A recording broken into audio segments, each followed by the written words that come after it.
Yeah, so good evening, and let's start today's discussion. So, today we'll be discussing uh, about welding. Obviously, this is the last class on that topic and last class of our whole 12-week course. After this, there will be one revision class also next Tuesday. That will be like the final one. This is the syllabus wise the last one, but if you look look the course wise, the next class will be the last one. So in the next class, basically we'll revise everything that is done so far. So we started with casting 4 lectures, then forming 4 lectures, and then welding 4 lectures. So total 12. So today we'll discuss the last part of our uh, uh, welding syllabus. So basically, you know, in the class, if you see, uh, there were some topics like weldability about different classes of materials. So weldability basically means the ease with which you can weld something or some material. Okay. So you know, uh, it's not like you can weld all metals or all materials.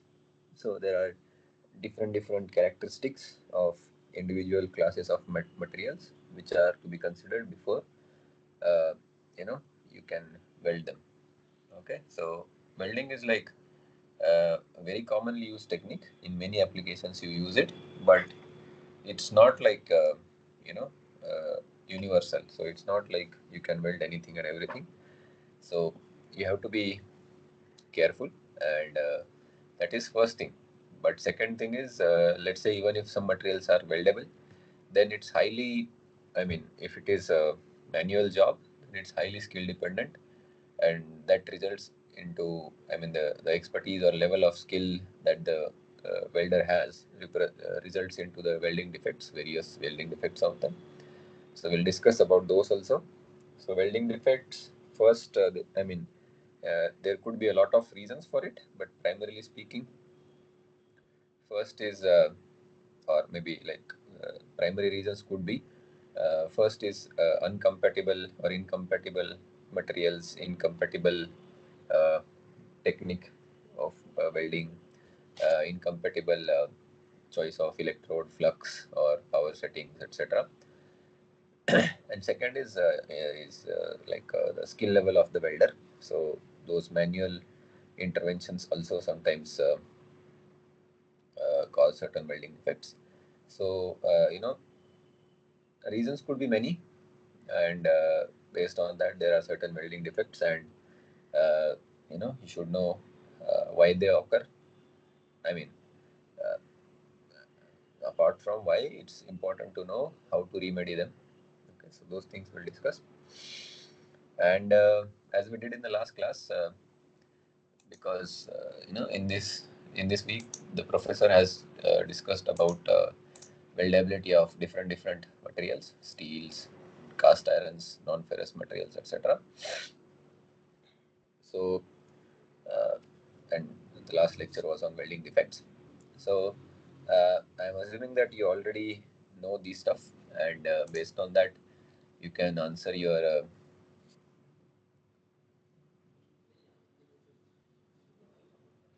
assignment questions. Uh, okay, so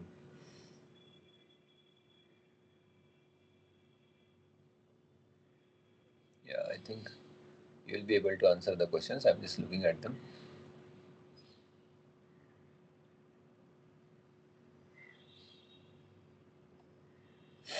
Yeah, so what we'll do is, I mean, I can briefly recap for you about that weldability and those things. Maybe I'll give you some questions also which could be important.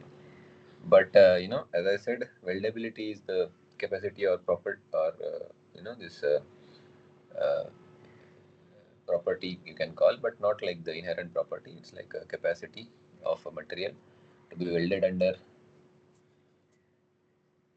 to be able to weld, provided that you have a suitable or conducive operating conditions and other operating parameters. So that's the uh, weldability.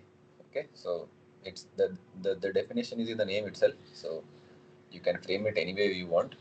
Uh, but yeah, it's basically the ability of material to be welded or get welded, provided the suitable or conducive operating conditions and parameters are used.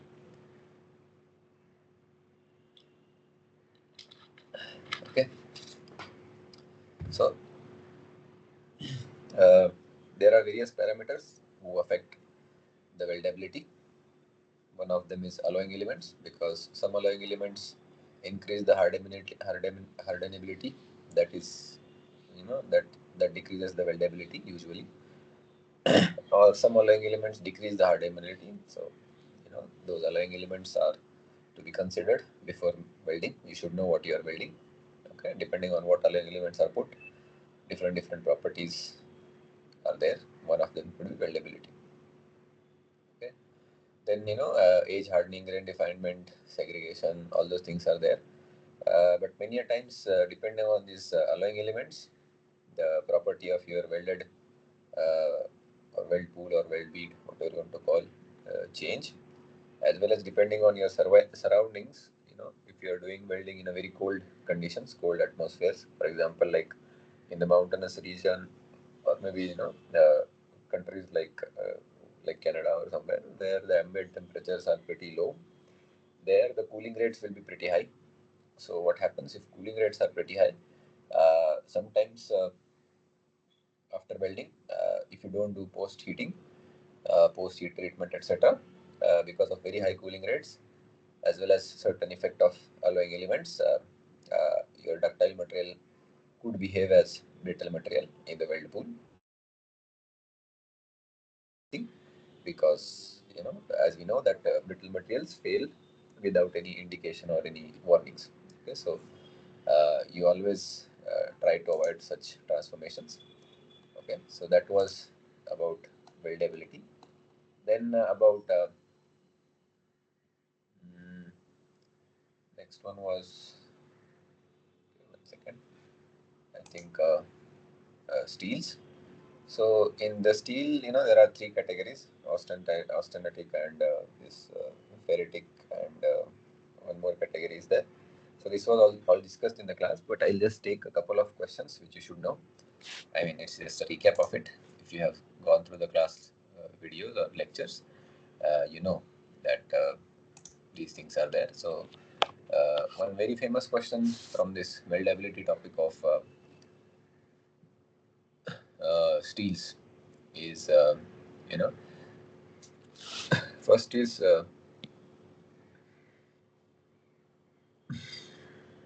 for steels or for steel, uh, this hardenability is directly proportional to the percentage of carbon content. Okay, so based on that, you have three types: low carbon steel, medium carbon steel, high carbon steel, and uh, alloying steels are also like high carbon steel only. They typically have that kind of hardenabilities. But this hardenability is not good for weldability. So they are uh, inversely proportional. Okay, so that's why it's difficult to weld high carbon steels. It's easy to weld mild carbons or low carbon steels. Okay, so that's the usual question that comes. Sometimes they ask the reason. So in some options, if they give hardenability, that could be the reason. If in some options they give carbon percentage, that also could be the reason. If both are there, then both of them could be the answer. Okay. And this austenitic stainless steel. Uh,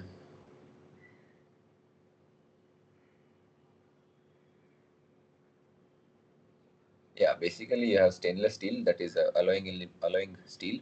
It has nickel plus, I think mostly chromium, at least 20% it has to have, because stainless means uh, it is without corrosion. So it's a corrosion resistant kind of steel. mostly because of chromium, and I think approximately you need to have 20% chromium to have a stainless steel. So there you have a one this thing austenitic stainless steel. So you know that austenitic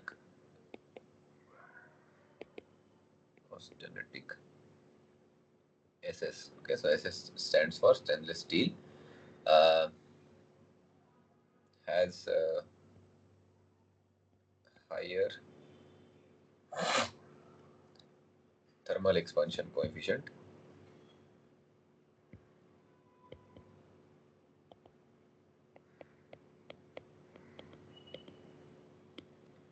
and because of this, because the problem is when it uh, melts, or even solid, when you heat it, the thermal coefficient expansion coefficient is usually denoted by alpha is high.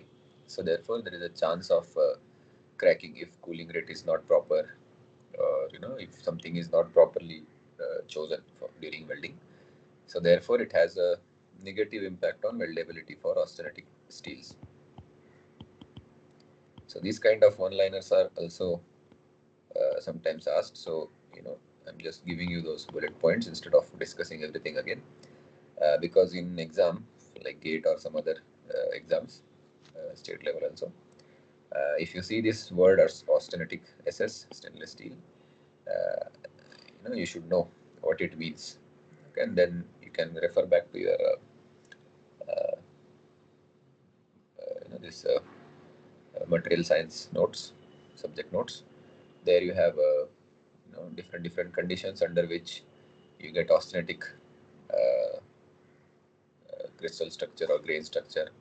Uh, in some cases, you get martensitic. So basically, you have this cooling curves, etc., TTT diagrams. So you have to couple these with that kind of uh, this thing. Uh, like you have to couple this austenitic stainless steel. If you are interested what it is, then you have to go back to your material science subject notes. And as far as this weldability is concerned, which is the under the scope of production processes, um, its weldability is negatively impacted because of its higher thermal expansion coefficient. Okay, so this chromium is in SS because of corrosion resistance, and sometimes they ask which alloying element you should add to the this steel so that its toughness or impact resistance increases. So basically, you have to add nickel. Okay, and so these kind of things are there because in cast iron, for nodular cast iron, you basically add magnesium, and those kind of things are there. So they are all like part of material science. I'm just repeating it here because after this stainless steel. So I mean, you can go back to that lecture. I think the second lecture of week 12, and various things were discussed in that. But you know, as far as questions are concerned and all those things are concerned, these are some of the important questions from steel. And then next was cast iron. So in cast iron, basically you have 2% or more than 2% carbon, and then some silicon also is there, which also behaves like carbon only, like one third of silicon usually, or silicon behaves as one third of carbon. So that carbon equivalent we also have seen, and we have seen different type of cast irons also in the previous discussion classes. So there were gray cast iron, white cast iron, malleable, nodular, etc., etc. So basically, the thing is, you should understand that not all cast irons, basically because see, cast irons have higher carbon contents. Okay, so if you use this logic, their weldability is pretty low. But in some cases, like gray cast iron, CI stands for cast iron, it's weldable because the carbon is uh, present in flaky form, so it's okay. But the other ones, like white cast iron, uh, usually, you know, uh, usually you don't think about welding these because here you have, this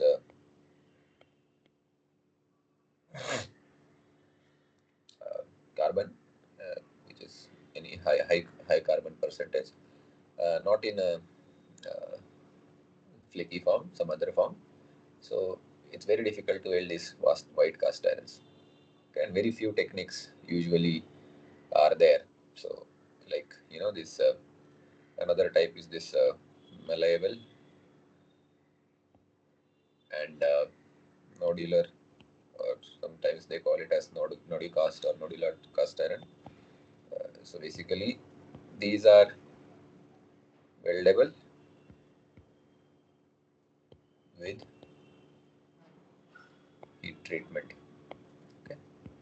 So what I mean by this is, this cast iron. Uh, First of all, it's difficult to weld them as compared to low carbon steels, etc. You should understand that. And in that also, some are weldable up to a certain extent. And these two types, weldable with heat treatment. And usually you use this torch welding, so that oxyacetylene flame welding, right? Because what happens in oxyacetylene flames, you have outer flame, which is at slightly lower temperatures, and inner flame. So basically, when you are going to weld, the outer flame first preheats the material, and then the inner core flame basically melts it, and then you have the again, like for example, what I mean by that is, for example, if you have, let's say this is your cast iron, whichever it is, except white cast iron, you basically do this torch welding, right? So you'll have a torch like this, that will be your outer core, and this will be your inner core. Okay, so like that, I mean, there are no specific boundaries as such, but you should understand, when I say outer, that means that is a lower temperature flame, and inner means higher temperature. So what happens if you weld cast iron in this direction? So let's say you have this point. Okay, so what happens when the torch approaches this point? First, it is preheated by the outer flame. Okay, then welding is done using inner flame. Okay, so basically, you know, the main welding happens because of the inner hot flame, and finally, you know, the post heating takes place due to outer flame. So basically, what happens when you pass, then also at the end there will be outer flame, right? So you know, so that's why it is often said that, I mean, it depends. Like, this is called as a, uh, uh, forehand kind of welding technique. It could be backhand also, so you go backwards.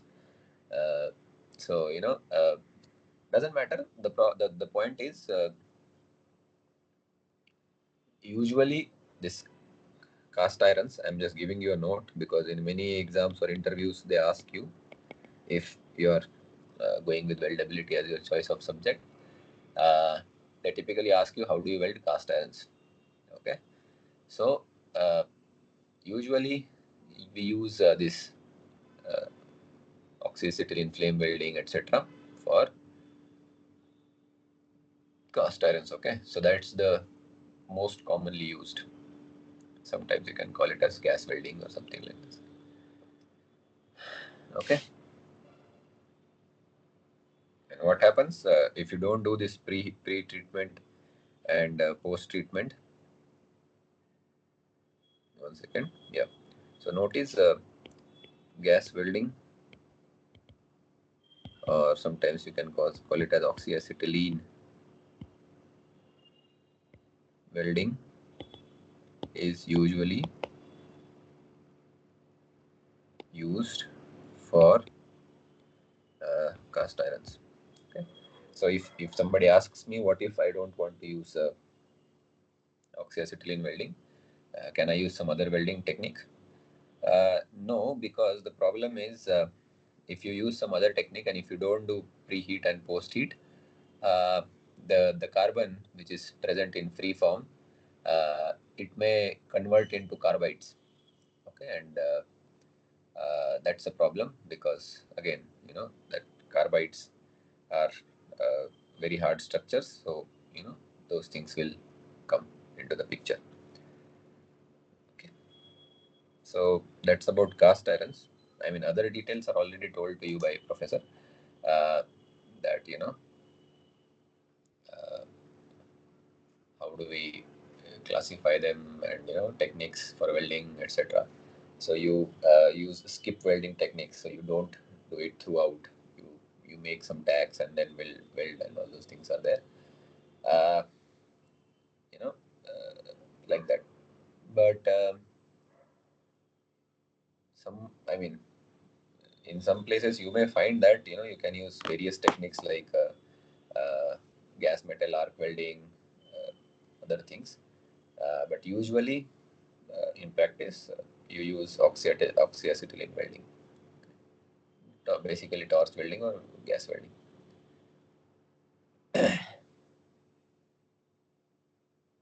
Yeah, I mean, other things are already taught, so we'll not go into those.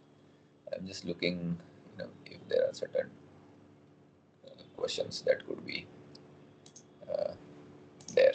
So yeah, so sometimes they ask this question, when you weld this. So let's say this is your first node. So second node could be, so when you weld the modular cast iron, or nodular, sorry, not modular. When welding nodular cast iron, it is important to avoid the loss of magnesium. Okay, so sometimes they'll give you four options.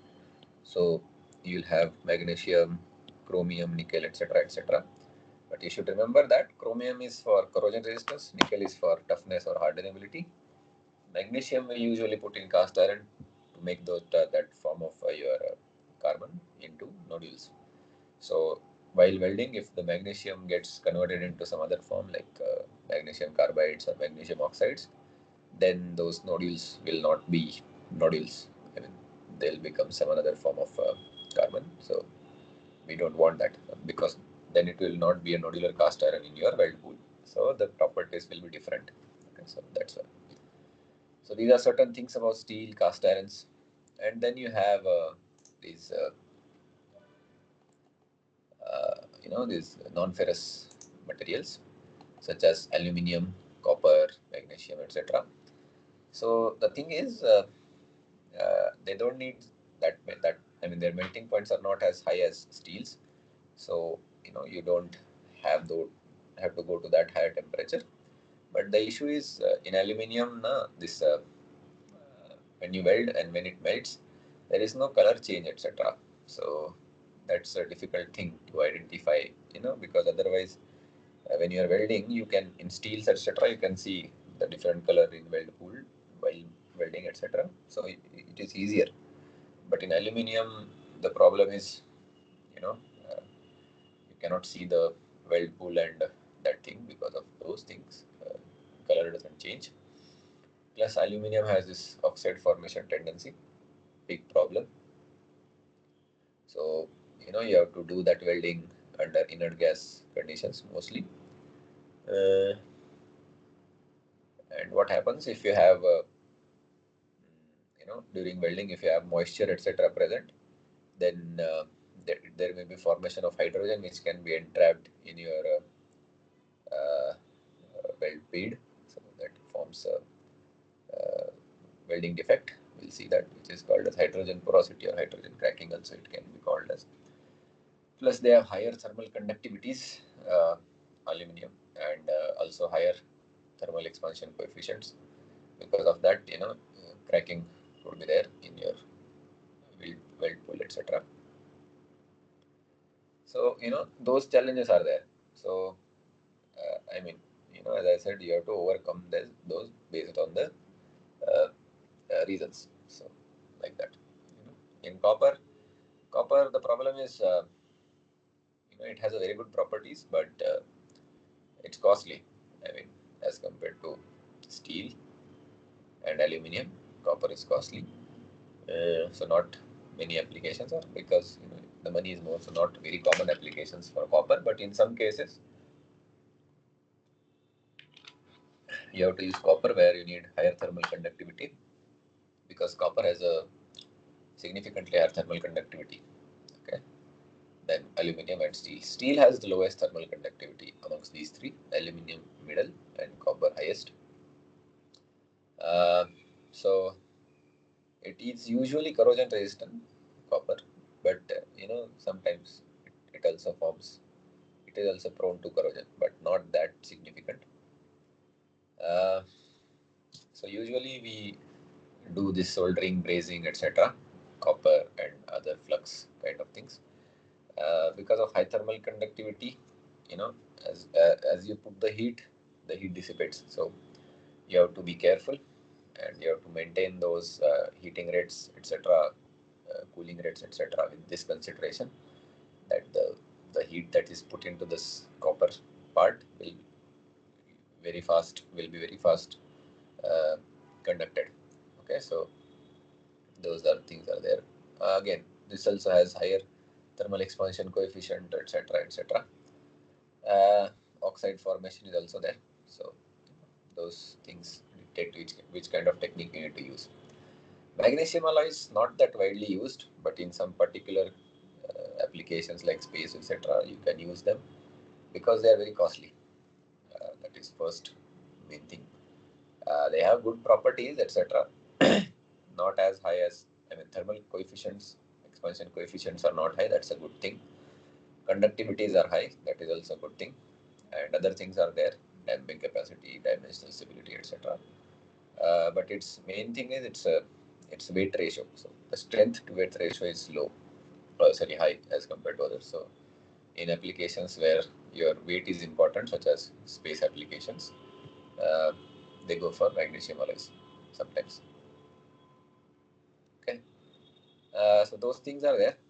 So I'm not going into those details. So because I already discussed. So what I thought today we'll discuss is some other welding techniques which are not discussed in the main content of the class.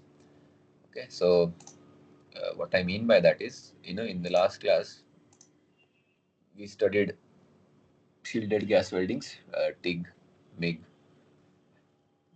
submerged arc welding, okay, and plasma arc welding, etc. Then we studied chemical reaction based welding techniques, gas welding, which is also called as oxyacetylene torch welding.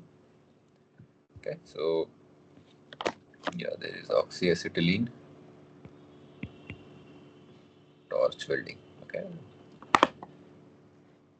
and then thermit welding, resistance welding, electroslag welding, which is combination of resistance plus electric arc technique. And we stopped there in the last class. But what I thought, since you are expected to have basic knowledge of your welding techniques before you study this course, so we'll discuss some of those. Uh, okay, so yeah, thermit also we discussed, right? So okay, so let's talk about and resistance weldings techniques, like spot, beam, uh, seam, and projection welding. Those were already discussed in the class. Then there is something called as flash butt welding. So in this case, what happens? Uh, you know, uh, you basically make one. I mean, this was also discussed in the class, right? Because there is, and there is a there is confusion sometimes, because there is one welding technique which is called as flash welding, and there is one welding technique which is called as flash butt welding. Okay, so So the point is, we are not discussing the things that were discussed in the class. Welding defects will do maybe towards the end of the class. But let's go back and study about the remaining welding techniques.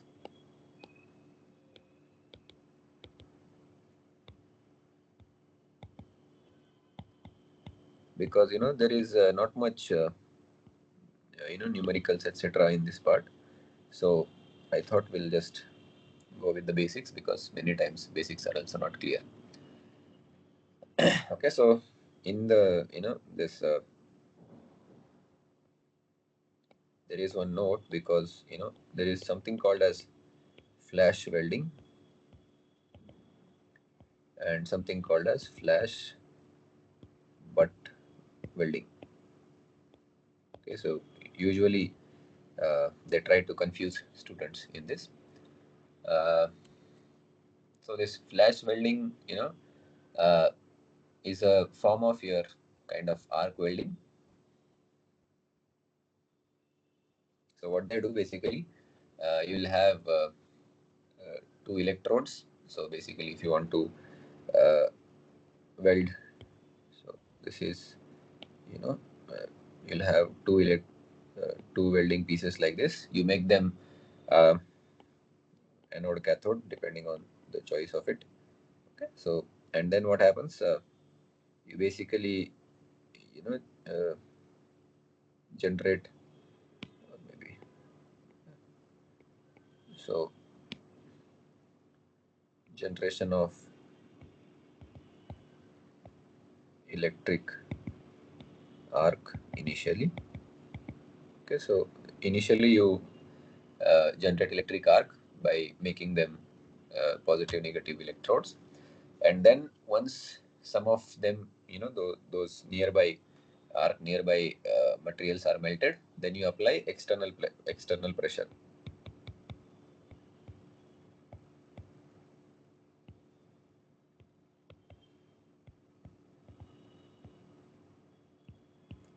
And that's how you get the weld. Okay, so here uh, you don't do any rubbing or anything. Okay, so that's why this flash welding is nothing but arc welding only, just the name flash. Okay, whereas in flash butt welding, it's a resistance welding basically. So what you do is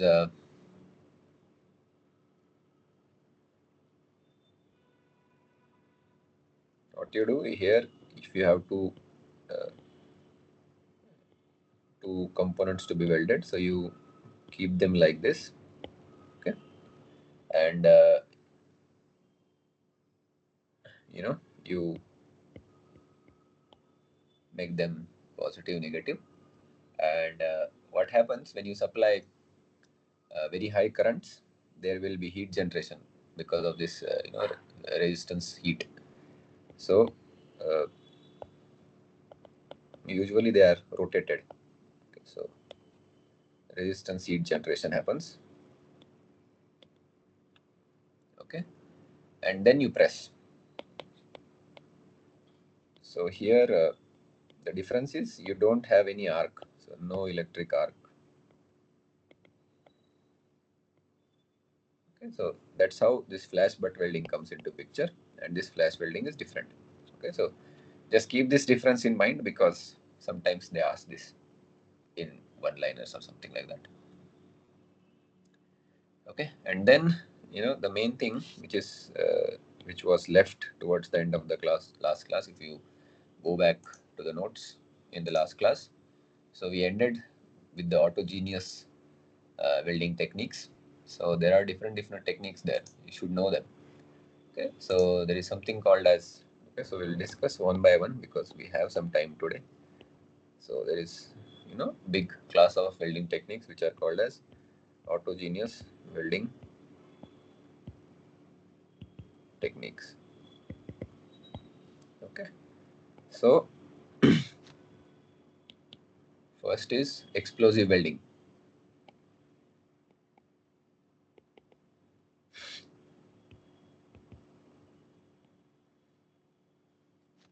Okay, so it is exactly what the name suggests it should be. But the thing is, it happens at room temperature. Okay, so locally when this explosion happens, locally the temperature may be increased because of that explosive material kind of thing. Uh, but usually the components will not go to very high temperatures. And how do they achieve that is, you'll have, let's say you want to weld one plate. Okay, so this is called as target plate. Okay. And then you want to weld another plate on top of it. Let's say this plate. So this is called as flyer plate. Okay. And what they do, they put some rubber insulation kind of thing here. Okay. So it could be anything, but let's say rubber spacing. Basically, the objective is to protect the flyer plate from the explosives. And then on top of this plate, you'll have explosives.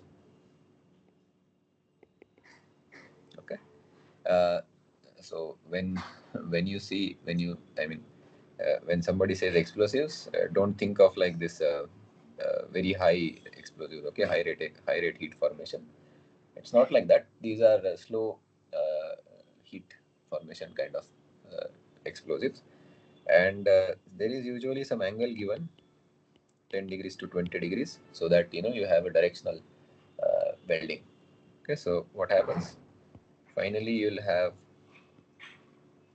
so you in the end you remove your rubber spacing and you have welded joints like this. Okay, so this is your flyer and this is your target. So this is your final thing. Okay, and so there is this some distance which is called as standoff distance, etc. Those details are there. Okay, so the thing is, you choose the amount of explosives such that the yield stress of these metals or materials that are to be welded, uh, you know, will be less than the stress due to external force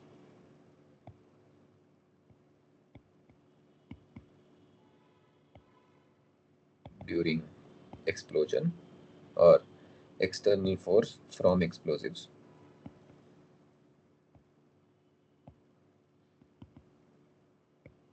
But it should not be greater than the ultimate stress. Otherwise, the material or the plates will crack or break, right? So you choose the amount of uh, explosives in such a way that the stresses that will uh, come onto the flyer plate or even on the target plate should not be greater than the ultimate stress, but they should be greater than the yield stress. So basically, this welding happens due to plastic deformation. Welding due to plastic deformation. Okay, and usually these explosives are used. They are low velocity explosives, not very high. I mean, you don't want everything to go back. You want a gradual energy release. Okay, so that's why this theta is also given, so that you achieve directional welding. Okay, so there are these things. Okay, and usually, if you have different materials, uh, the target plate is the one with high strength. Okay, so target plate is usually chosen of high strength if you have a different uh, kind of materials to be welded. So okay, because high target plate will have more impact stresses. So this low velocity explosives, basically TNT, you can use.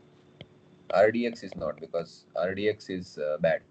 Okay, you don't use RDX, you use TNT. TNT full form is trinitrotoluene. So TNT or dynamite you can use, but not the RDX. Okay. So here you can see the advantages. You can weld similar or dissimilar material. Doesn't matter as long as you choose the amount of explosive like that. Okay, so therefore some important applications for such method are, you know 1 second.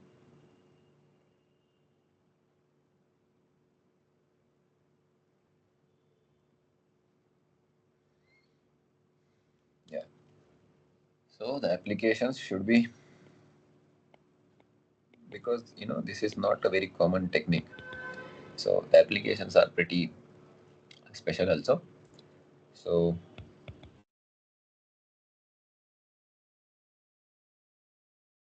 similar and dissimilar materials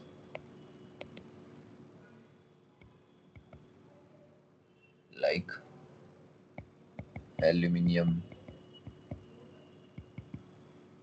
titanium, steel, titanium, etc. So, and these are special uh, things. They are also called as claddings. Okay, so you may have heard this word. If not, then these claddings are called basically two dissimilar materials welded together, and in some cases it's very difficult to do that with normal techniques for materials like titanium, steel. Okay, so you use explosive welding techniques. Okay, so that is the idea. Okay, and you can see the applications are also like, I mean, the industry, it could be steel or some uh, other kind of things like, maybe furnaces or something like that. Okay. But you can make very good claddings because you achieve welding due to plastic deformation here, so it's not like the joint will uh, come out. Okay,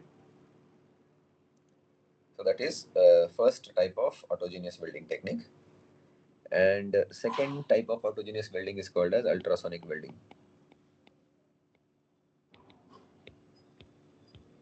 Okay, so this ultrasonic technique, it's not only limited to the welding. It's basically manipulation of your sound waves or pressure waves using different type of frequencies. So one of the application could be ultrasonic welding. Okay, so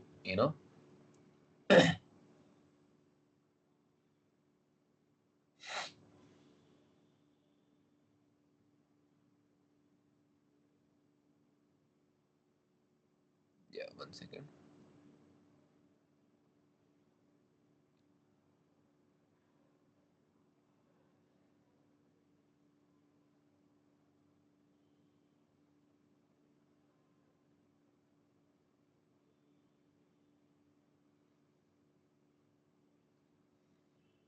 Yeah, so what happens basically, you have set up something like this.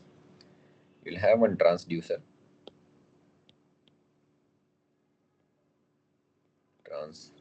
which controls the frequency of vibrations. It is typically attached to a clamp, so those vibrations are transferred to a setup, and then you'll have a certain weight. Okay, so let's say W is the weight. uh, so these are not very high or very large weight setups. Okay, these are very small weight setups, and then you put your things that need to be welded like this. And this transducer basically uh, is a high frequency power supply. Okay, so this transducer job is high frequency power supply, and this frequency could be in the range of 20 to 60 kilohertz. Okay, so it's very fast, and the amplitudes are not that high, so you can't see this. So basically the thing is, even if these ultrasonic vibrations are being generated or transferred, for human eye it is not visible. Okay, so that's one thing. And second thing, this through this this clamp, these vibrations are transferred to this rod kind of thing, which transfers them to the materials to be welded ultrasonically. And oh, sorry.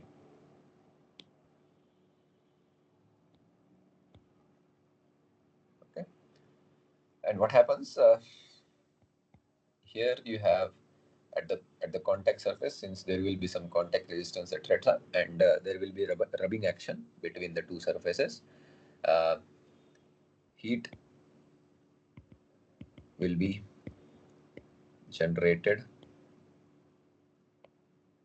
due to rubbing action. Okay, and usually what happens, this heat, we generate approximately like 30 to 40% of the melting point of these materials, whichever lower melting point. Okay, so this much heat you generate, and then you have this load, right? So this is your load. So then you basically press, okay, or the load is continuously applied from the start, then you remove it. Okay? So in that case, what happens? Uh, this Then it cools down and the joint is formed. Okay, so this technique is not applicable to all. So first of all, you need to have less thickness materials only, because for more thickness you will need more frequency, which is not feasible. Okay, so less thickness materials like foils, uh, etc. Okay, so very less thickness materials you can weld using these. Yeah, and this not visible to human eye. Okay, so you'll, if you touch it, you'll feel some vibrations, but just by looking at that transducer, you'll not see any significant things. Okay, and the thing is, these are used. Uh, you can join uh, similar or dissimilar materials. Okay, because here also you don't rely on the material properties, right? You just want that contact to be getting heated. So if you have dissimilar materials, one will be having lower melting point, right? So you just need to make sure that the lower melting point material, its temperature goes up to like 30-40% of its melting point, then that will become soft, right? So then you can press. This accuracy of this technique is very high, and you will not have heat affected zone, okay, because there is no melting as such. Okay, and very interesting applications such as SIM cards. You should wonder sometimes, right? How do they make SIM cards, or how do they weld it to that plastic? Because you have very thin gold foil, right? And you weld it to the plastic underneath. So how do they do that? So they use usually ultrasonic uh, welding technique there. And key of the bike or car. So you have a steel key, but the handle with the logo is usually of some polymer, and they weld these together using some welding technicals. Okay, so these are certain things which we use in our daily lives, uh, but don't notice. Okay, so basically this is uh, welding metal to plastics. Okay, very important.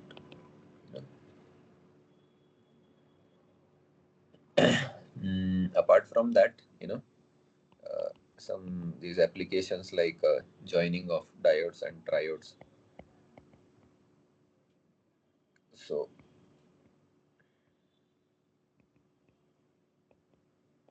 this semiconductor industry, there also you can use these techniques.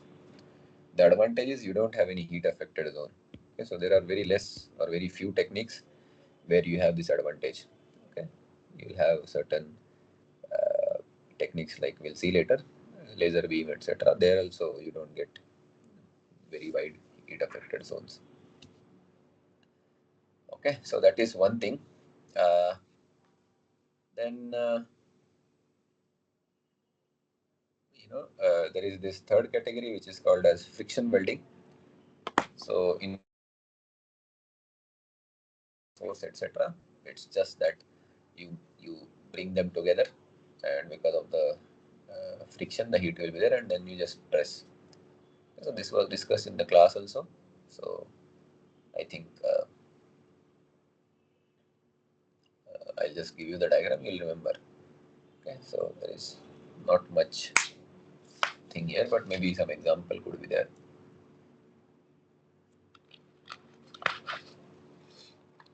Okay, so 1 second.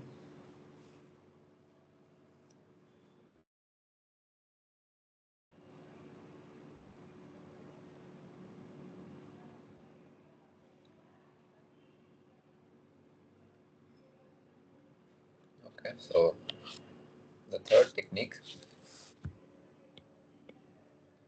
is called as friction welding.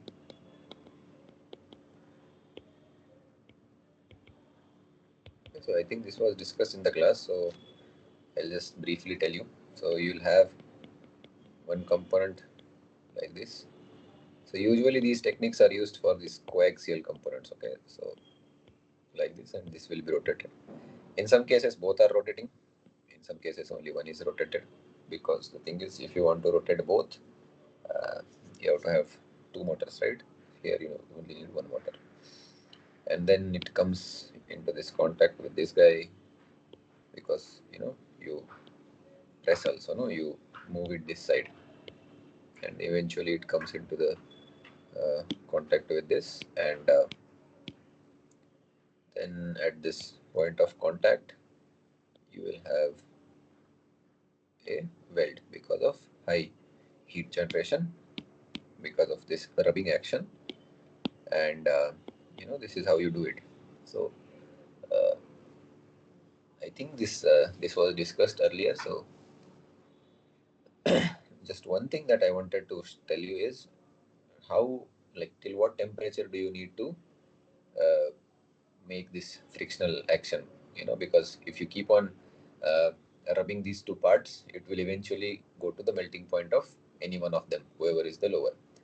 But we don't do that. We usually heat it up to recrystallization temperature. Okay, so recrystallization temperature of lower uh, melting point. If these are dissimilar ones, so whichever has lower melting point, it will have lower recrystallization temperature, and then you apply axial pressure. Okay, so I think this was discussed. The technique you'll understand, but there are some catch. Okay, you should remember those. So first thing is similar or dissimilar. So these are very important aspects. So similar or dissimilar materials can be joined. Okay, that is first. Second, you have is only for coaxial objects. So it's not for all. Okay, that technique, this technique. Okay, so basically hollow cylinders kind of objects are suitable, and then you can do some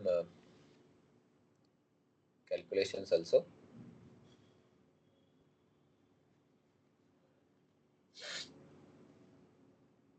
Okay, so before that, some of the interesting applications are uh,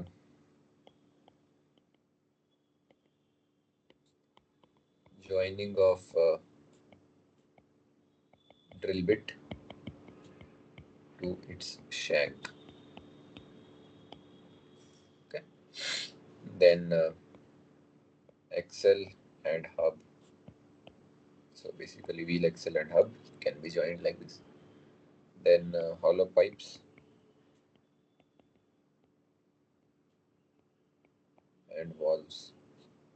So these kind of things you can join. And another thing is sometimes they can frame numericals based on this. So for example, if you have a you know finite thickness like this, okay, so something like this, and same you have to have same object, right? Then only they'll weld the. So my drawing is not good, but you assume that these are all same dimension cross sectional areas to be joined together. So you can calculate the force, which will be nothing but pressure into area, right? That is acting on this contact area. Uh, you know, so this force is basically what you apply. Okay, so this is your axial force. So this will be a pressure that you apply. So this pressure, right, that you apply on this other one. And this area will be pi by 4 dO square minus di square, right? So the contact area basically. And this is in your hand, so you will know this. So basically then what you have to do is you have to calculate the frictional force, because this is your axial force, right? So frictional force will be some mu, which is coefficient of friction, into this axial force. Okay, so let's call it as F. So it will be mu F. Then the required torque for rotating this second pipe or hollow cylinder will be mu F, which is your frictional force, into outer radius. Okay, so R naught. Okay, so this is your outer radius, because you take the largest possible value so that you'll have maximum torque. Okay, and then they sometimes tell you to calculate power required to rotate this second uh, thing under axial load of P. So that will be nothing but 2 pi n by 60 into torque, right? So the torque value is nothing but mu F into R naught. Okay, so this is how sometimes they can frame a numerical in your gate exam or somewhere. So you need to carefully answer these. Okay, so then this is about this third method, which is uh, friction welding. Then you have fourth method, which is called as forge welding. Okay, so again, this is also confusing name, forge welding, because you have a process which is called as forging, right? That we studied previously. So then there is this welding method also, which is called as forge welding. So what is the difference? Okay.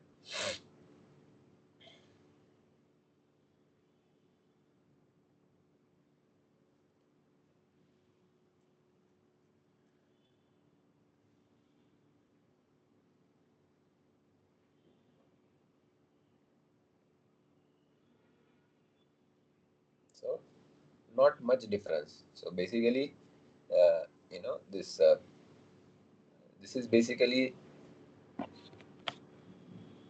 hot working plus forging.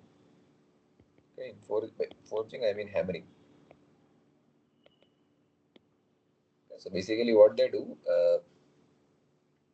you basically increase the temperature of your workpieces, and then you basically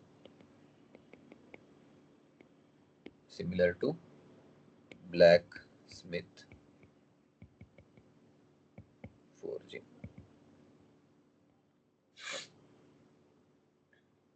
Okay, so first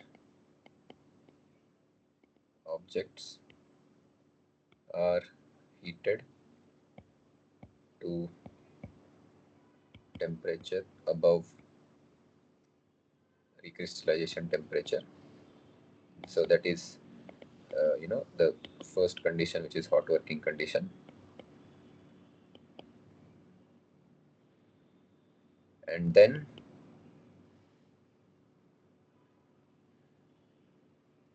hammering to deform the object into desired shape. So the thing is, the difference here is, instead in forging you don't for example, if you have a plate like this,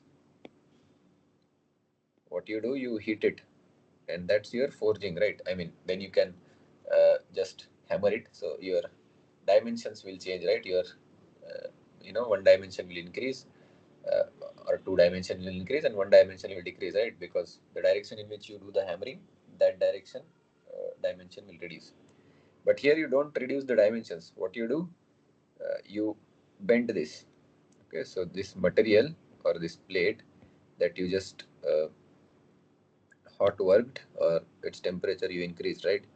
So you usually do this kind of things. So you bend it and then you hammer. Okay, so I hope you get the idea. It's not purely forging. Okay, it's a so you'll just apply hammer on this part. Okay, and you get the desired shape. I hope you understood. It's not just purely forging. It's like hot working plus forging kind of thing. Okay. Uh, so first of all, it is highly manual.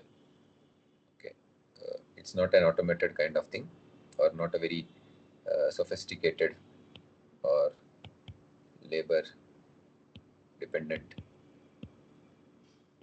or labor skill dependent process. Okay, so that is first thing, and it that therefore it does not have much applications also. But some applications where you don't have or don't require that accurate welding, etc. For example, it could be useful for general agricultural applications. Okay, so there you don't need very sophisticated or very high accurate welds, etc. There you can use these kind of things. Okay, so and the thing is, you don't do this in under control environment, etc. So there can be a formation of oxides, etc. So to avoid that, what they do is they put some when you heat it, you put some borax or some kind of flux, and then you do the hammering. Okay, so that way you don't, I mean, you avoid this oxide formations. Okay. So it's like forging only, but in the context of welding. And this fifth is diffusion welding. Okay, so you should know diffusion. What is diffusion? Because the heat transfer usually or eventually, in case of conduction as well as convection, it is predominantly in conduction it is diffusion, but in convection also at the interface of liquid or solid or gas or solid, it is usually diffusion. Radiation is different thing, but radiation also, when it hits the solid object, the heat transfer through the solid object is always because of diffusion. Okay, so diffusion is a process of if it's a thermal diffusion, it's a process of uh, propagation of temperature through molecular motions.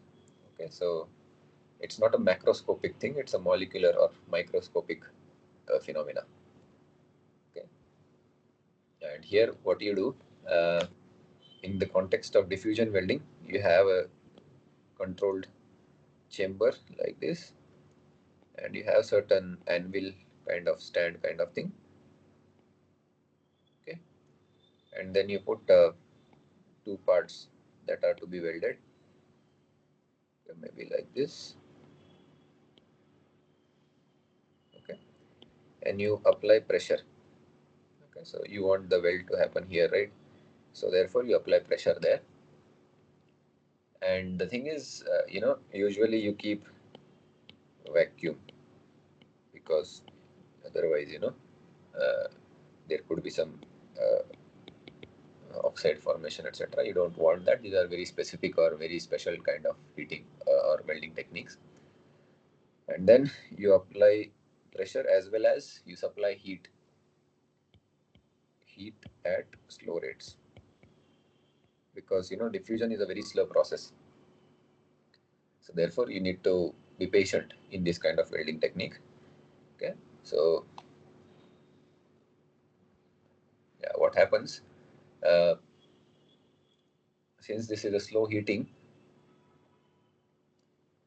there will be diffusion after a certain time, and that because of that, due to that diffusion process,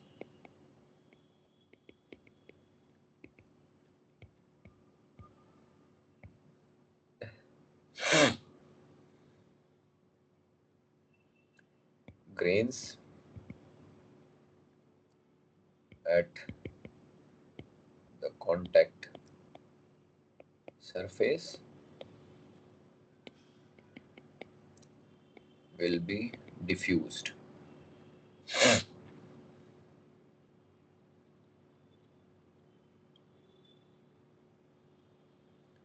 such that this interstitial, not interstitial, interfacial, yeah, interfacial voids are filled. Okay, so I mean, if you observe this under microscope, so normally if you put two surfaces on top of each other, for our eye it may look like perfect contact, but there will be some microscopic gaps, right?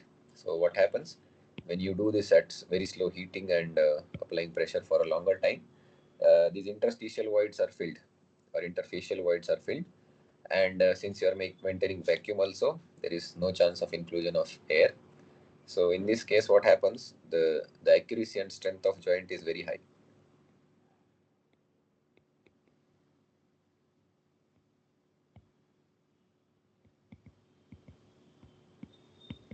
Okay, so that is first advantage of these kind of techniques.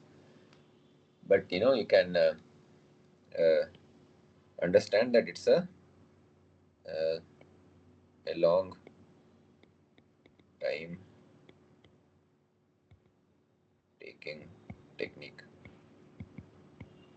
Okay, so it's not that quick. So for mass production, this cannot be used. Okay, so certain applications are there. That's why this is used. So basically, this is used for joining metals to ceramics. Okay, so you must have heard about these composite materials, right? So this is kind of a composite material technique only, because in composites you have matrix and you have a fiber. Fiber is usually metal, and matrix is usually ceramic or other polymers.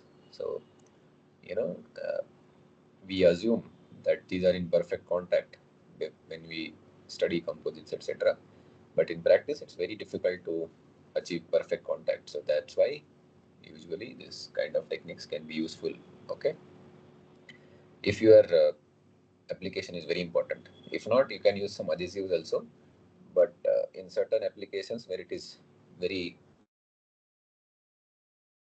for diffusion welding. Okay, so this another application could be fabrication of composite laminates or materials also, but let's use the normal one. Okay, so these are your autogeneous techniques. Okay, uh, okay. Then there are certain other techniques also, which are you know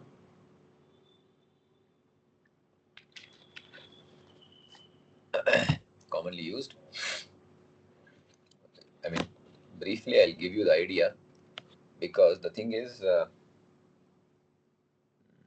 should I say? Yeah, 1 second.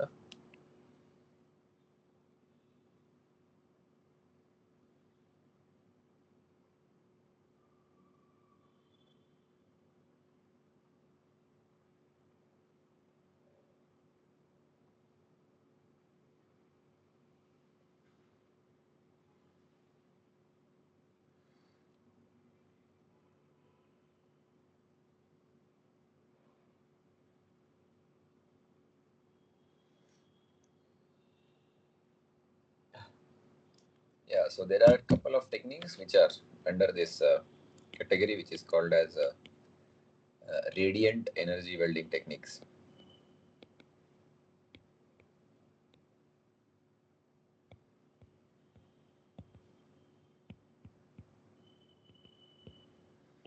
Okay, so you should understand, I mean, you can guess by now what are we going to talk about.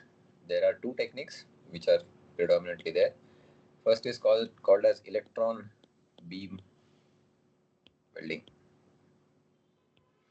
Okay, so basically you need to have a setup. By using that setup, you will have an uh, electron beam, concentrate electron beam. Okay, so sometimes this EBW it is called as. Okay, so you know here what they do basically, you'll have a cathode.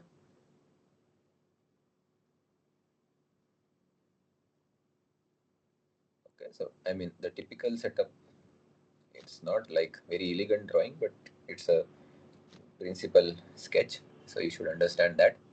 So you'll have a cathode, something like this. Okay, and it will be between two electrodes. So you know uh, you have a cathode which is held into between the two electrodes, and it is heated.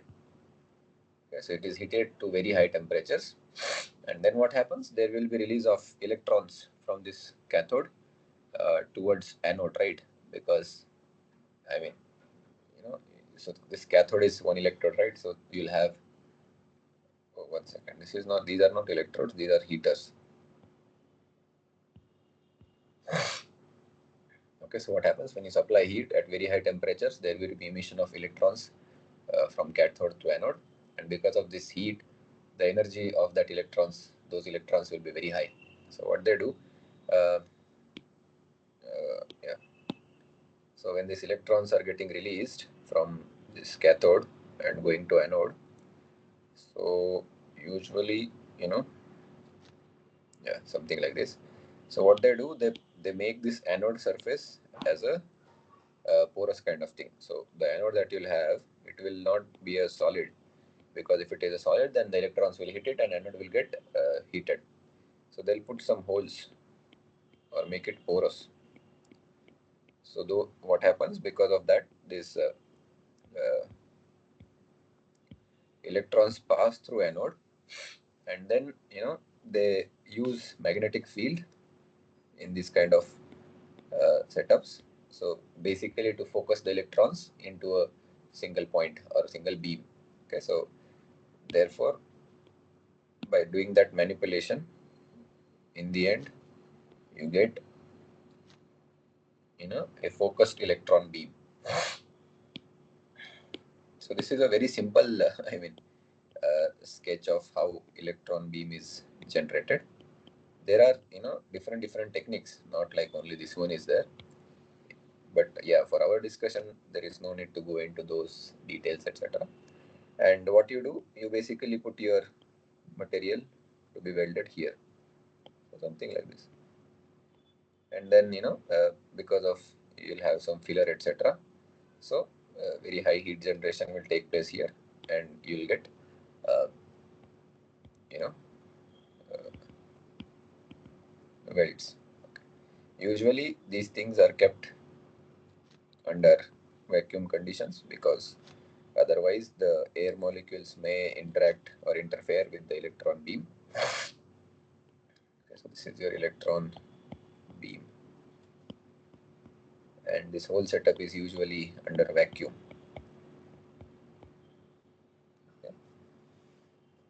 And sometimes, they put lead on inner surfaces to avoid any harmful radiations coming out of, because uh, even though you use magnetic field, some electrons may diverge, right?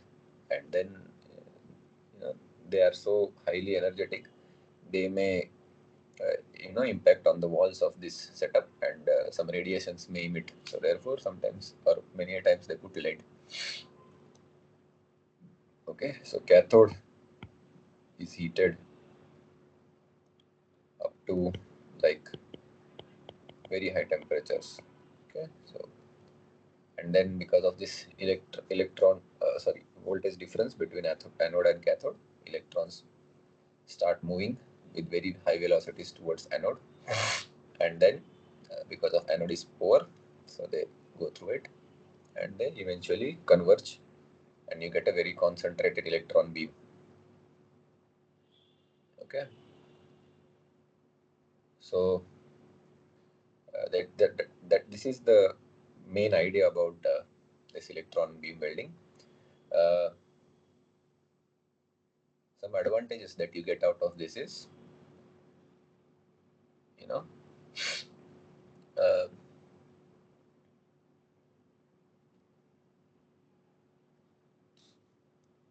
uh, yeah, some advantages are uh,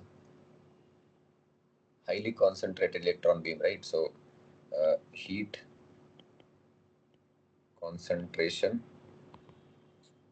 on workpiece is high, first of all, and there are not many losses there. You can also have higher depth of penetration, because depending on the voltage difference and the temperature of cathode, you can have that. And you know high welding speeds could be achieved, and this main advantage is minimal heat affected zone.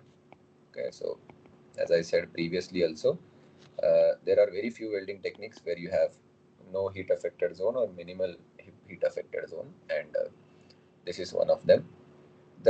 The only and the major disadvantages is it's a very costly process. So not suitable for all applications. Okay, because you have to maintain vacuum under this chamber, etc. Then voltage difference, and you have to be careful about radiations, etc. So therefore, it is used for specific applications such as welding of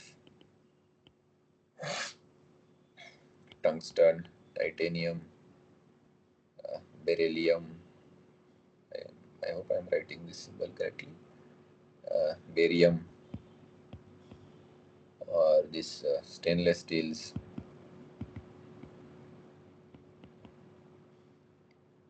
in aerospace.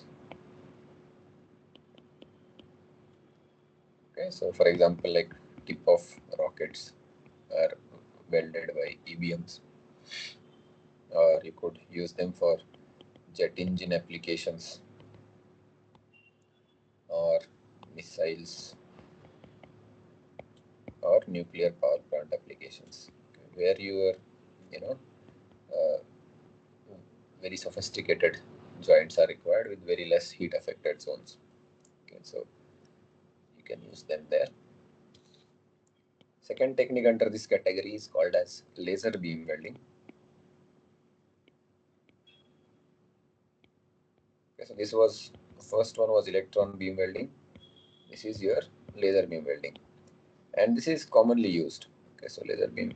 I have not seen electron beam welding setup anywhere so far, but I have seen laser beam welding, and you know, uh, one second.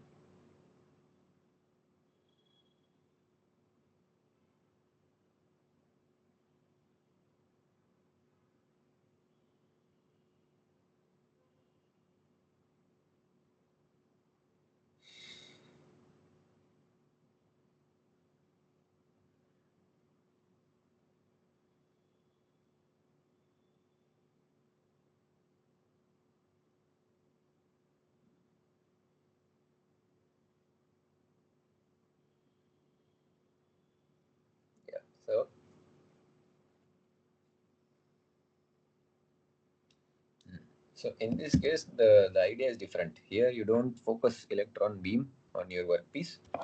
Here what you do, you have a xenon lamp. Basically you have a chamber like this.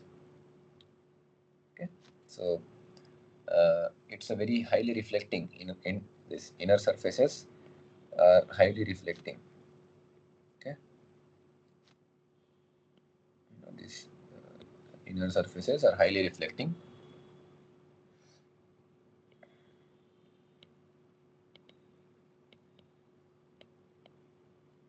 Okay, and you put some uh, lamp. So this is called as xenon lamp. You put that in this case. What it does is it hits the uh, material that is in this chamber. It could be gas, it could be solids also. And what happens after certain temperature, these materials start emitting photons. Okay, and what they do is they typically take these photons out from one surface. You know, how they do that, it depends. Sometimes they reduce the reflectivity or keep this reflectivity lower of this side, or some other menu, but this thing could be there. You could create some aperture or something like that. So that exact thing you can look it up.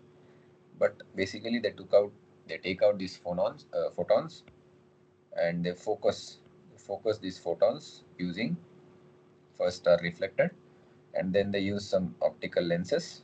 Okay, so optical focusing lenses.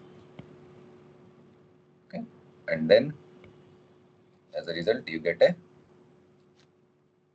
highly focused laser beam.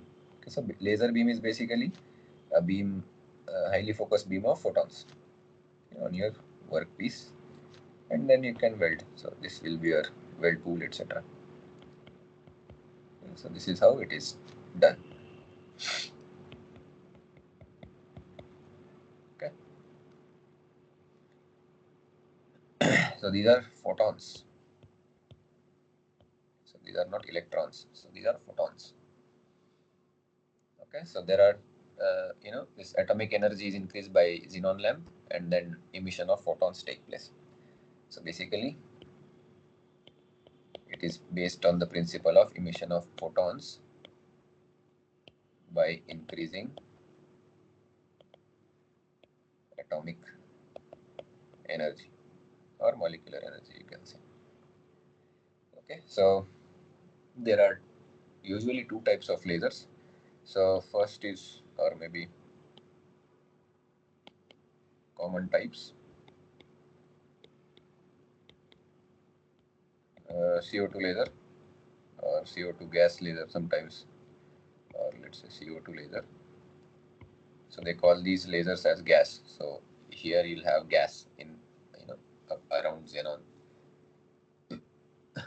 lamp. You'll have a gas, so that is called as gas laser. Usually CO2 is used, or you can have solid laser also. So this is a combination NdYAG laser. Okay, so this is a solid laser. Okay, so this is nothing but niobium.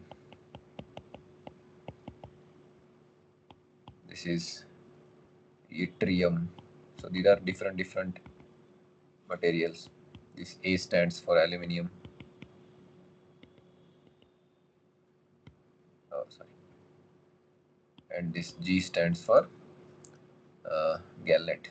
Okay, so you can read more about these. I'm just giving you some commonly used laser beams or laser beam buildings kind of things.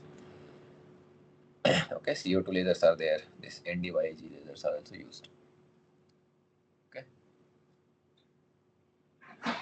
The advantage here is, because this, light has a dual nature, particle and wave nature. So these photons and electrons both are okay. You can use both of them. The advantage here is, you know, no need of vacuum. You don't need vacuum here. That's a very big advantage. No need of vacuum. Okay, that is first. And you can use this for lower temperature applications, because as compared to the electron beam, the energy here will be lesser. So, you know, here also minimal heat affected zone will be there. Okay, so that advantage is with the both, and that is a very big advantage. Okay, yeah, and yeah, since I said, you can do it at lower temperatures, there could be various applications such as uh, welding of aluminium alloys or aluminium with some other things, etc. High carbon steels you can weld if required in some applications. Uh, Titanium and its alloys. Okay. So various good things you could do, but electron beam temperatures are very high. The local temperatures are very high in both the cases, but relatively speaking, laser will have lesser local temperatures. Okay, so this was about different techniques, and then finally you have this soldering, brazing, etc. Okay, so since we don't have enough time, I'll not go into the details of it, because soldering and brazing we have already seen. Okay, but you know the one thing that you should remember as far as uh, you know your exam is concerned, because we have to discuss weld defects also. So I'll just give you important things about this solid liquid state welding. You should remember those. This was discussed in the class, so that's why I'm not going into detail. But you know, still there are certain important notes that may help in your competitive exams preparations if you are preparing. Okay, so solid liquid state welding. So there are three, right? So basically, brazing is there.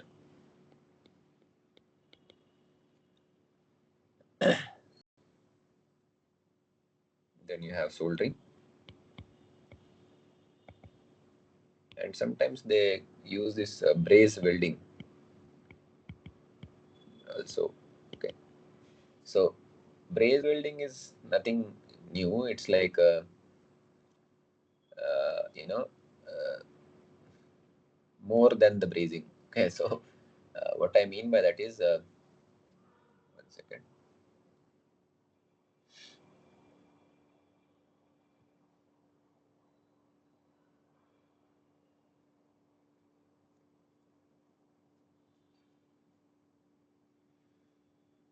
Yeah.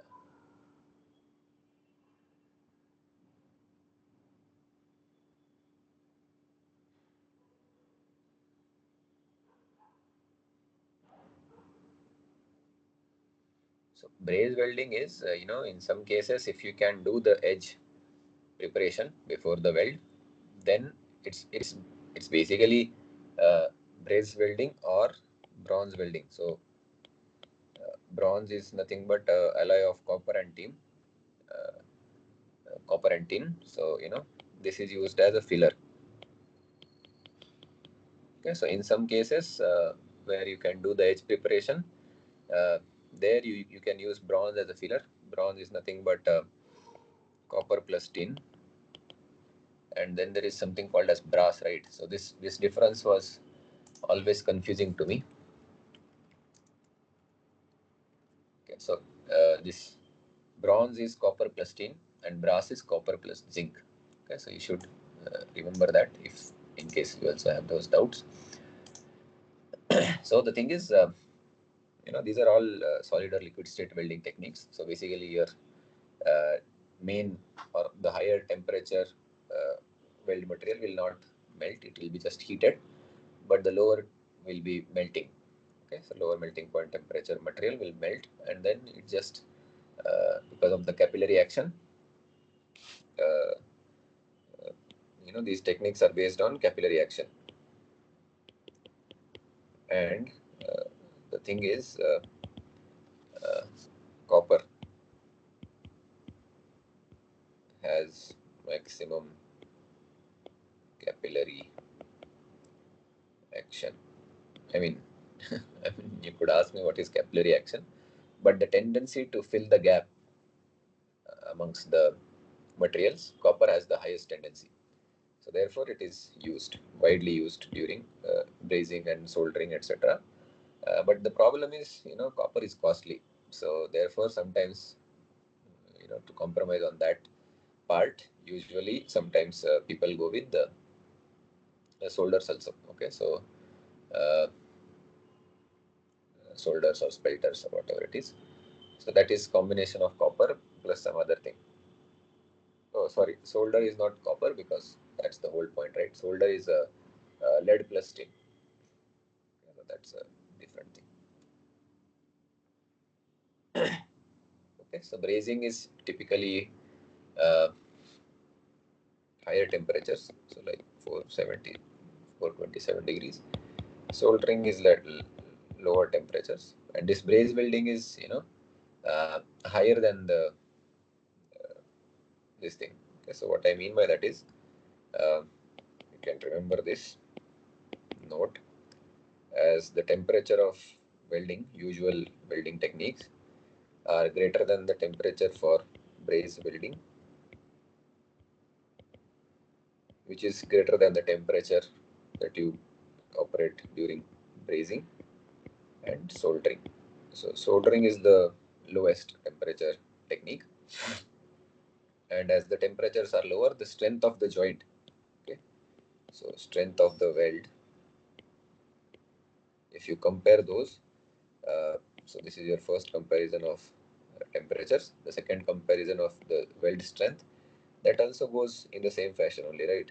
Because uh, you know uh, because of the temperatures, you can't have very strong welds using brazing and soldering.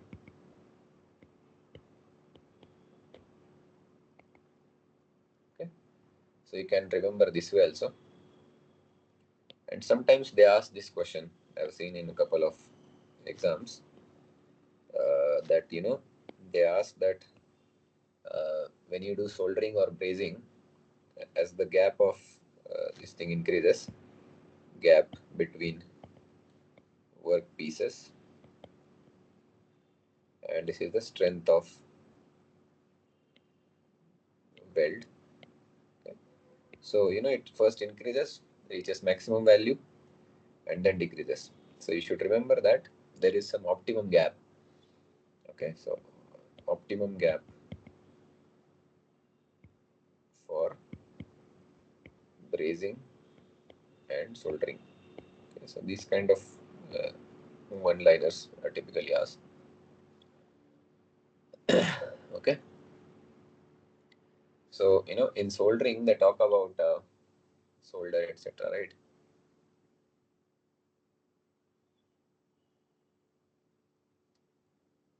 Okay, so this solder is nothing but alloy of tin plus lead. Okay, so no copper. Copper is for brazing, etc. Okay, so this is cheaper one in order to the advantages of flux are there. And here the thing is, when you do this braze welding, uh, there is no capillary action filling due to gravity. So this is like our normal welding only, but just that the temperatures are not that high. Okay, so these are certain takeaways for things. And what happens? This solder, you should not use it at very high temperatures. For example, one could ask me that can we use solder for brazing also? The answer is no, because the tin evaporates at higher temperatures, and then you only left with the lead. So lead is not good. So that's why you should not use solder for brazing. For brazing, you have to use copper-based alloys as filler. Okay. Yeah. So this is about the theory of that things, solid, liquid. Not theory. Theory was already discussed in the class. This is like some important pointers. Okay, and then the final thing of this topic is nothing but welding defects. Okay, so there are some categorizations for this, and you know those were done also in the class, so you could refer those. So I'll just give you those which are frequently asked in competitive exams. So first is called as gas porosity or just porosity, you know, and those happen when you have, let's say this is your weld bead, okay, and you'll have entrapped gases. Okay, so what happens when the temperatures are high, you know, uh, the atmospheric gases get dissolved, and when the weld pool gets cooled, these gases try to come out because the solubility decreases with temperature decrease, but they are entrapped, you know, they cannot come out. So in that case, uh, this kind of gas porosity or porosity happens. So you know uh, due to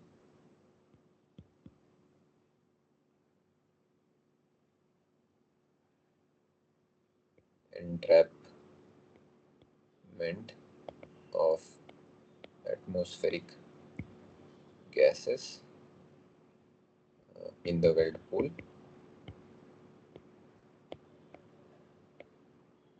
during cooling. Okay, and one special case is this hydrogen. Okay, so uh, you know this note you should take, because they sometimes use these terms like hydrogen uh, embrittlement.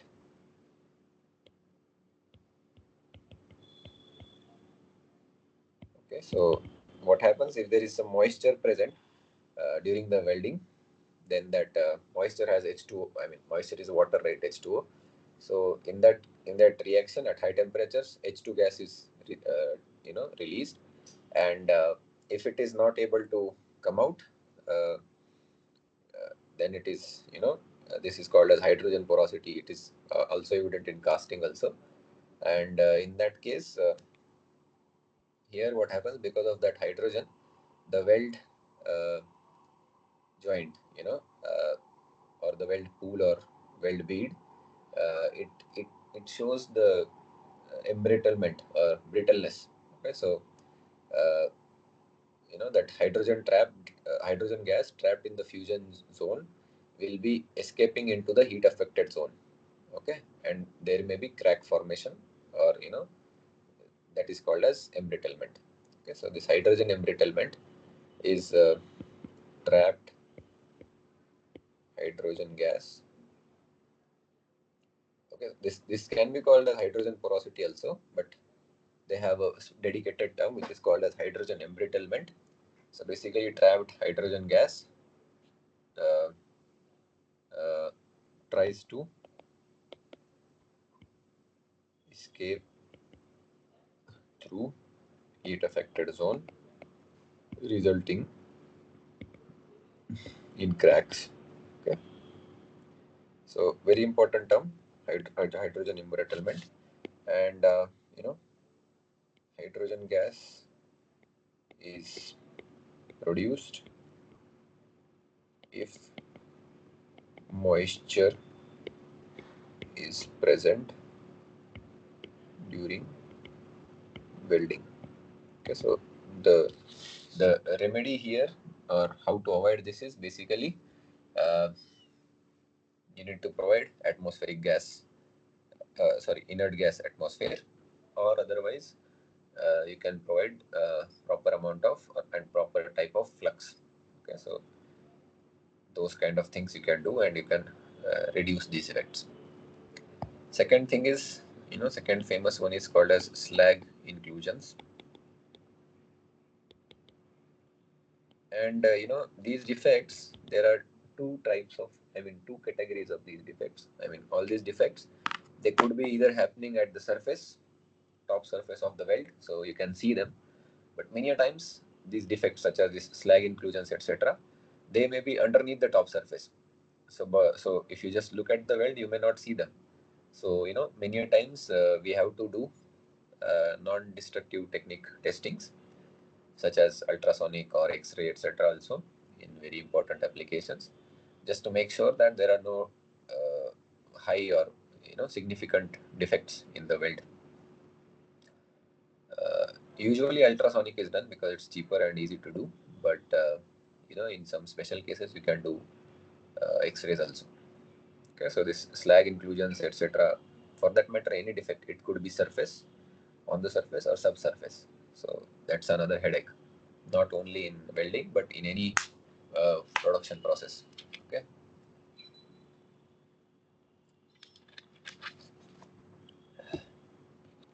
So slag inclusions, as the name suggests, slag gets trapped, and it couldn't come out.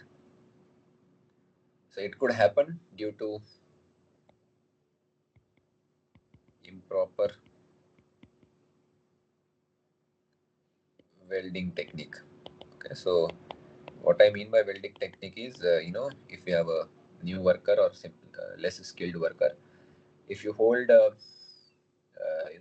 electrodes properly at some angle, usually electrodes are not kept vertical, because then there will be a lot of weld spatter, etc., and more inclusions, slag inclusions will happen.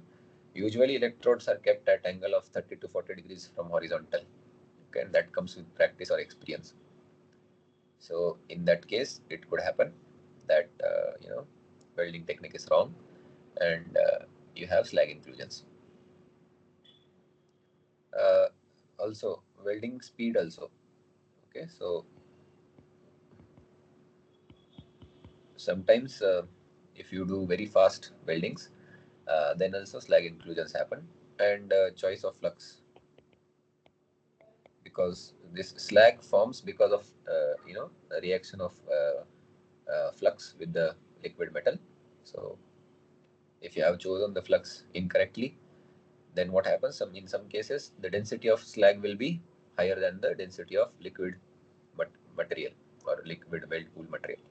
So in that case, slag will settle down at the bottom of the weld pool, and that's a problem. Okay, so choice of flux also matters. And then welding technique also includes the choice of currents, etc. So sometimes if you provide excessive heat or less heat, in that case also slag inclusions could happen. Okay, so the remedies are, don't do this thing, do proper welding technique. So put electrodes at 30 to 40 degrees angle from the horizontal, etc., etc. Third defect could be weld spatter, and this is like a surface defect. So you could have weld like this, but on the surface you'll see some spatter. So the weld could be very good. I mean, there could be no defects inside the weld pool, but the problem is when you look at the weld from outside, you see improper finishing, right? So therefore,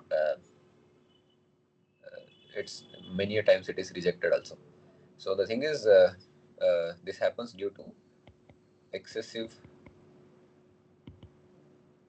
splashing of liquid metal in the weld pool. Okay, and the reason could be anything, again, welding technique or welding speed, or this power setting. If you are having high currents, weld splashing will happen and it will result in weld spatter.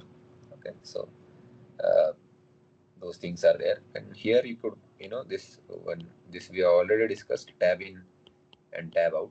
So this is a keyword you should remember, because in many one liners they put this. So you can provide tab in, tab out can be provided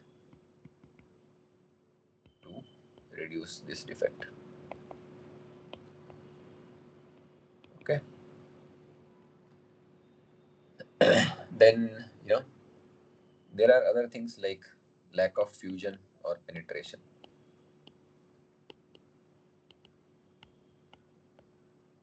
Okay, So as the name suggests, if you have less heat input than the desired,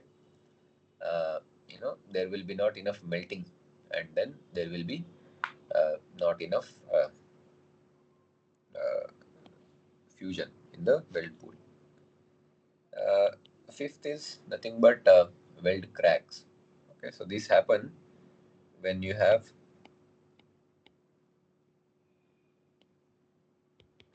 this lack of fusion and penetration is less heat input. That's the primary reason for these defects. And weld crack is basically due to non-uniform cooling. Okay, so what happens when you have a non-uniform cooling at various locations in your weld pool? During cooling, there will be internal stresses or residual stresses, and that will eventually lead in cracks. Okay? So how to do this? To avoid this, preheating plus post heating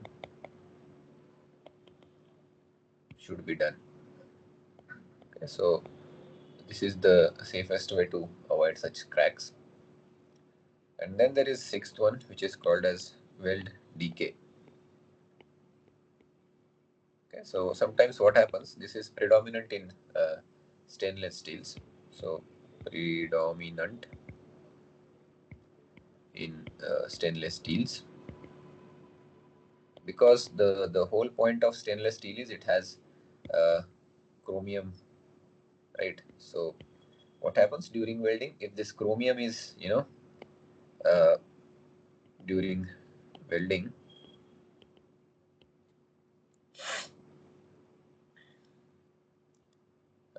due to fast cooling rate, you know this chromium gets converted into chromium carbide. Okay, so it doesn't remain in the desired chromium form. So then what happens, there will be less chromium in the heat affected zone, because uh, some of it got converted into chromium carbides, and therefore uh, uh, you know higher chance of corrosion in the heat affected zone. So then the whole purpose of stainless steel is defeated, because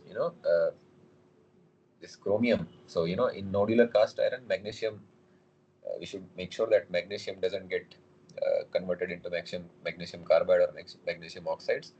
Otherwise, it will not be remaining as nodular cast iron.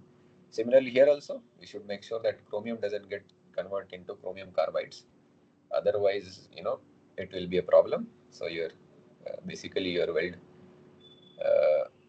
this heat affected zone will not have enough chromium, and corrosion will start there. So you'll see the corrosion around your weld line or weld bead. Okay, so those kind of things are called as weld decay. How to do that? How to avoid this is basically same thing. You have to maintain proper cooling rate, proper and uniform cooling rate.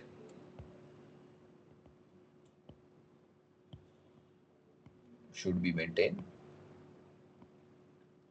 And now how to do that? There is very universal technique which is called as preheating and post heating. So you don't rely on atmosphere for post heating and even preheating.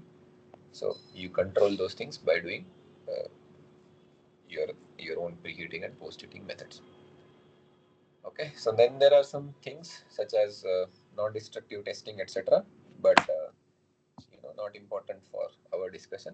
These are usually taught in the material science class. Okay, so yeah, I think we are over the time also. So we'll stop here for the day. Next class is a revision class. So if you are interested, you can revise all the previous 12 class and come and see and join the class. It will be just a recap, but I will again give you some important notes so that uh, when like if you appear for certain exams, competitive exams such as GATE or other state level exams also, you'll at least from this topic you'll be able to answer as much as you can. Okay, so the whole point of my classes was, I mean, because theory is already taught by professor, right? So either I could take some numericals wherever possible, but this is a type of course where you don't have numericals in all the chapters. In many cases, you'll have only theoretical or non-numerical kind of discussions. So I thought I'll do it my way, which is give as much as information which will help you during your competitive exams preparation. Okay, so that's the idea. Okay, so with that we'll stop and let's meet next Tuesday for the last time, and then discuss some revise this content. Okay, so yeah, I'll stop here today. See you in the next class. Bye.